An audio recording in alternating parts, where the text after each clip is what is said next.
What is it that really makes Christmas so special? As it turns out, all we need for that warm fuzzy feeling is for a psychopathic girl to bathe in caribou guts. Hello everyone and welcome. Today on the chopping block is Ho Holina is coming to town. We start with Alina wanting to gather some energy from people because having tangible goals is for sane people, and so she tells Mifuyu she is going to fuse with the Uwasa of the fur god. Ready with her new spanking Uwasa, Alina is coming to town and spies on a woman with a kid. She transforms and goes all twisted fate, throwing a card at the woman's face.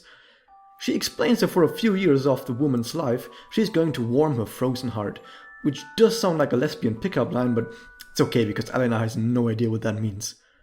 The police randomly shows up and the woman pulls a gun because it turns out she's an American and also she kidnapped the kid. Alina straight up just shoots the woman in the face like the grand hero she is, and the kid is reunited with his mother. In an attempt by the writer of the story to make the story seem deeper than it is, Mifuyu shortly talks about the little match girl, but don't worry, it's complete nonsense, so Alina shuts her down by mentioning how the Uwasa is draining her energy when she transforms, which is an obvious problem if it wasn't for the fact that Alina's heroic deed made her a local myth, called the Maiden of Mortality Christmas Deaf Caribou, the Lucky Deaf Santa, who helps people when they desperately need her. Trying to dispel this myth, Alina helps a person who desperately needs her by stopping her from committing a ren. Of course, this makes Maiden of Mortality Christmas Deaf Caribou, the Lucky Deaf Santa even more popular. Alina appears in school again and is about to spend some time with her girlfriend, where it is revealed that Maiden of Mortality Christmas Deaf Caribou, the Lucky Deaf Santa is a name and myth that Karin created and drew into a manga after hearing the initial rumors from when Alina shot a woman in the face. Alina quickly but masterfully shows off that even though she hates manga, and especially the manga that Karin likes, she still read and memorized all of Karin's manga, and oh my god, when I made that video talking about how oblivious Masara is of her love toward Kogoro, I hadn't even seen these scenes yet, so I'll have to re-award the most oblivious to their feeling award to Alina. Ultimately, Alina steals the milk again, but it's okay because she's going to buy Karin another one. Not because he cares for her or anything. That's not meant to be a tsundere joke, because Alina is not a tsundere. More on this after the summary is over and my discussion begins, so look forward to that. Meanwhile, the Tutti Frutti sisters are getting ready to spread diabetes and discuss their plans to go to a special event together, but they for sure forget their catchphrases. Alina reveals that she has trouble controlling the Uwasa, but Mifuyu is happy that just for once Alina is actually doing something good. Before the time for the Tutti Frutti sisters meet up, Tsukasa is helping out her dad and tries to sneak out early, but gets stopped by Take-Two Interactive and gets delayed. At around the same time, Mifuyu realizes that Tsukasa forgot her phone and is rushing to bring it back to her. And the place that Tsukasa stays also happens to be the next stop for Alina, so could you believe it that all the characters are about to meet in the same spot? Wow! A few minutes later, Alina finds a person with a bomb heading into a building near Tsukasa, just before Mifuyu enters the same building, meaning that Alina Bauer has 24 seconds to defuse the bomb before terrorists blow up not only America, but more importantly, Mifuyu's perfect body. Alina says to herself, no one's allowed to kill Mifuyu but me, and so she jumps into action. The bomb goes off, but it's okay because Alina is definitely the grand hero and saves Mifuyu by putting her into a labyrinth, even though she could have just put the bomb in the labyrinth instead for like an even easier solution. But let's not worry about that because this way, Alina gets to carry the perfect body, and maybe even sniff her a bit. Mifuyu is happy that Alina didn't commit any crimes that day, because apparently Alina's usual daily routine consists of waking up, eating breakfast, drinking Karin's milk, and then committing a few crimes before heading back to bed. Sadly for everyone, Alina says she's losing power the more she uses the Uwasa, so she might have to say goodbye to her plans of becoming an Avenger. Tsukasa and her dad were right next to the explosion, and even though the building right next to them is now on fire and they had kids with them, no one seems to be in any sort of rush or panic. And Tsukasa just sort of walks away to meet with Tsukuyo, so okay. While all of this happened, Tsukuyo meanwhile was waiting for her less adequate sister, but while she was waiting, made the acquaintance of Miss Maid. Tsukuyo tells the story of how when she was still a little diabetes dispenser, she once got hurt and scratched her flute, but Miss Santa picked her up and got her flute fixed, so now Tsukuyo decided to run around with a giant foam finger that has a Miss Santa #1 printed on it to show her undying fandom to Miss Santa. Afterwards, Miss Maid tells Tsukuyo the story of how she too was once waiting for a long time for a friend, but when her friend ran late, she gave up and went home, not knowing that that was the last Christmas that her friend would experience, since her friend died soon after. I hope you didn't expect me to make a joke out of this. After a while, Tsukasa finally meets up with Tsukuyo and they say goodbye to Miss Maid, who turns out was the Miss Santa from Tsukuyo's story. Wow! Let's not worry about how unlikely all of this is, because surprise, Manaka! As the two take their leave, they ask who Miss Maid is waiting for, but she refuses to tell. Now, all jokes aside for a second, Miss Maid got super close with Tsukuyo in those 2 hours they were waiting, and they both told each other rather intimate secrets, and yet Miss Maid still cannot answer Tsukuyo who she is waiting for. You know what this means, right? Even after all these years, she is still waiting for her dead friend to arrive.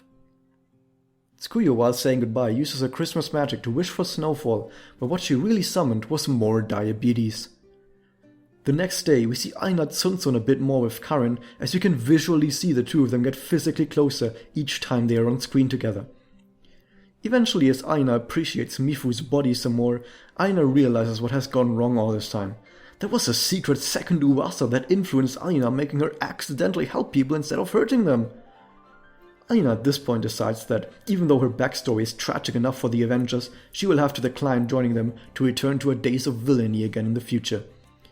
Mifuyu is of course very sad about this, because she really wanted to be in the Avengers too. Merry Christmas of Desu. But wait, there's more!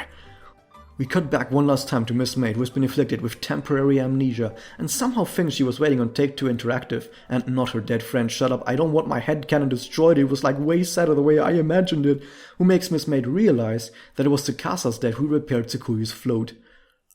Wow. The end.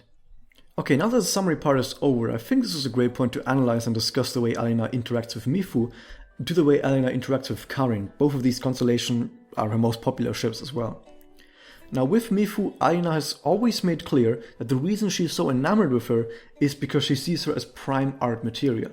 Now this means that she's commenting on the beauty of Mifuyu's body, but it's not quite that romantic as her just being gay for Mifuyu's looks, because need I remind you that all art Alina does involves either dead or destroyed things. Alina is known for her macabre and grim art that features art installment made of dead animals.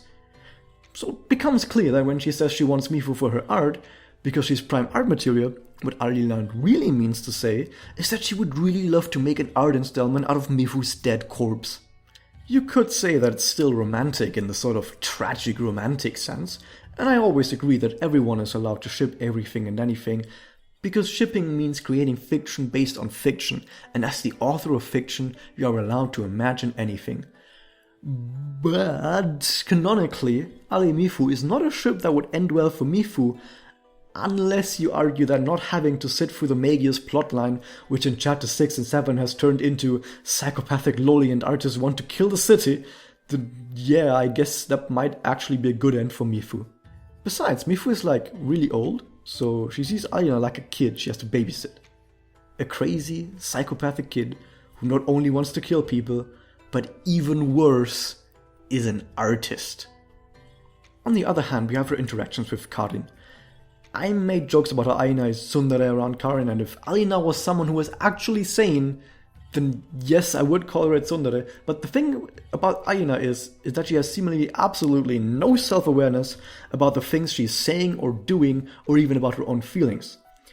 Alina is so focused on her art and her immediate and long-term goals that she doesn't even notice that she is treating Karin completely differently from anyone else.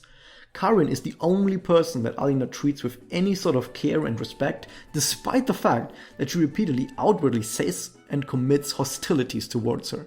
Now, there are a ton of examples of how Alina legitimately cared for and helped Karin, but I'm going to save that, like the more detailed list, for my Halloween theater summary, where I will talk more about Alina and Karin's relationship. But just looking at this event, we already see that Karin is the only person Alina helps selflessly. Alina only ever assists or helps Mifuyu for her own selfish desires, but whenever she helps Karin, there's not a single drop of selfishness in sight. The examples from this event include Alina reading Karin's favorite manga and even remembering crucial details from it, even though Alina has stated in the past that she absolutely hates and despises that manga. But she still read it thoroughly enough to remember the final details and even repeat them back. And Alina doesn't even realize that this is an act of real friendship towards Karin, who suggested her those mangas in the first place. Additionally, while Alina did drink Karin's milk yet again, she did once again buy Karin another one. And once again, there's no selfishness in this action, only selfishness, because Karin was already definitely taking a sip from the milk when Alina stole it, meaning that by getting her a fresh milk, Alina effectively gave Karin more than she took from her. And she didn't ask for anything in return. She didn't have an internal monologue about any ulterior motive, as she always does whenever Mifuyu is involved. Alina shows once again in this event that she does have a selfless care for Karin, and while she doesn't realize any of it herself, Karin certainly does realize all of this, and that is what makes Karin so happy. Now that I've said all of this, does this mean that I think Alina is a good person? Absolutely fucking not! Alina is a crazy psychopath who wants to kill people and animals just because she feels like it to make art with them. But that only makes the Alina and Karin ship so much more interesting, because while Alina is a legitimately terrible person, she's still capable of compassion toward her best friend. But because she's so crazy, she doesn't even realize or understand that she is showing that compassion in the first place. You could also say that Alina does not deserve Karin, but she still desperately needs Karin to bring her back down to earth and humanize her. So to bring it to a close, my conclusion is that Mifuyu is a selfish and one-sided love for the sole purpose of fulfilling Alina's terrible desires, which everyone is still completely fine with enjoying on their own. I'm not gonna say like this is the worst ship or anything. You can like whatever you like, I don't really care. But on the flip side, Alikari is a rather more complex and difficult relationship, but it is based on genuine selflessness and pure obliviousness, which is a word, I looked it up, which leads to Alina saying and doing harsh and hostile things outwardly, but always laced with compassionate intentions that Alina herself is not aware of at all. So yeah, that was that. Thank you guys for watching. If you want to see more of these videos and want to be there immediately when they drop, click the subscribe button, of course. And until then, I leave you only with the truth that you're all gonna have diabetes.